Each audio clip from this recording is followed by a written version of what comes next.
వాడిల్లు obviously I want no. చచ్చిపోయింది అయింది. మతిపోయిందారా నీకు? అట్లా కాదరా, అంటే వాడు ఒంట్లో బాలే అని అంటుండే. మనం కూడా హాస్పిటల్ పోలేదు వాడిని కలవనీకి. వాడెందుకు హెల్ప్ చేస్తారా? అరే స్టెఫీ కాల్ కట్ చేస్తుందిరా. స్టెఫీ కాల్ కట్ చేస్తుందంటే ఏదో డేంజరేరా.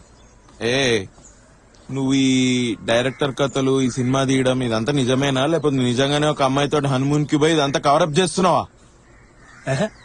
ఆ? ఆ, ఎత్తు. హలో అమ్మా. ఒరే ఎక్కడున్నావురా? ఇక్కడమ్మా. తొందరగా రా ఇంటికి, స్టెఫీ వచ్చింది. వాళ్ళ నాన్న మావయ్య కూడా వచ్చారు. ఎందుకమ్మా? ఏమోరా, నాకేం తెలుసు, నువ్వే డైరెక్ట్ గా వచ్చి తెలుసుకో. స్టెఫీ వాళ్ళ ఇంట్లో వచ్చినారంటారా ఇంటికి? వీడియో గురించి తెలిసిపోయిందంటావా? నాశనం.